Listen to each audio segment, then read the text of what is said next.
조국 법무장관 딸의 금수저 스펙 논란 이후 학교 생활기록부를 중심으로 하는 수시 전형이 공정하지 못하다는 목소리가 커지고 있습니다.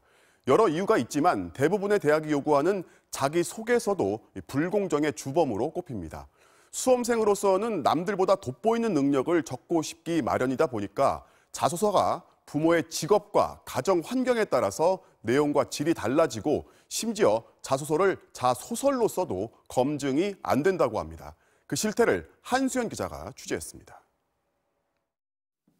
인터넷에 올라온 지난해 서울시내 주요 대학 입시용 자기소개서들입니다.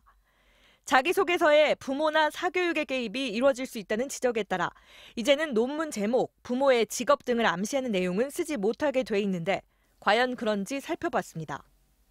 논문이란 말만 안 썼을 뿐 자기장 내에서 결정 성장을 탐구하고 천연 추출물의 니코틴 분해 효과 등을 연구했다고 적었습니다. 발명 특허란 단어를 쓰는 대신 발명품과 주제를 적은 경우도 있습니다. 무엇에 대하여 탐구하였음. 논문 제목은 쓰지 않는 거예요. 하지만 주제를 쓸 수 있으니까 그런 기재 요령을 얼마든지 벗어날 수 있는.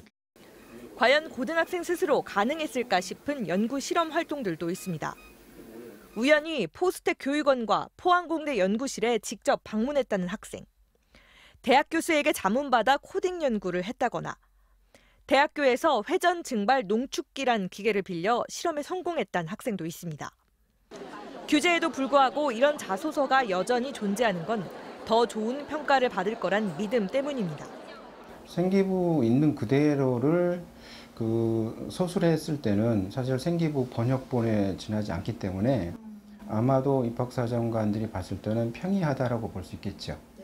또 자소서에 쓰지 말라는 걸 썼다거나 과장, 허위 기재, 대피를 했다 해도 검증이 되는지 감점이 되는지조차 알 수 없습니다. 대필자들이 아이들의 어투로 대피를 해주기 때문에 잡아내기가 쉽지가 않습니다. 요즘의 경향은 완전히 써주는 것보다는 가져온 거를 보고 첨삭해주는 서비스도 진행. 그래서 부모 개입, 과장과 허위를 막을 수 없는 자기소개서라면 아예 폐지해야 한다는 주장이 계속돼 왔습니다. 어떤 도움도 줄 수 없는 부모를 둔 학생의 자기소개서는 분명 차이가 난다라는, 그래서 공정성 훼손의 요인이라고 보고 있고 대입에서 좀 폐지하는 부분들이 맞다라고.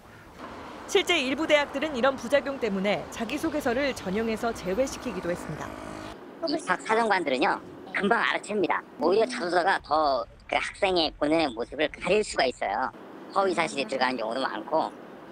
최근 논란이 커지자 한국대학교육협의회는 자소서 허위 기재가 드러날 경우 입학 취소도 가능하도록 규정을 만들었습니다. 하지만 지금까지 자소서 허위 기재로 문제가 된 적이 없는 상황에서 실효성이 있을지 미지수입니다. MBC 뉴스 한수연입니다.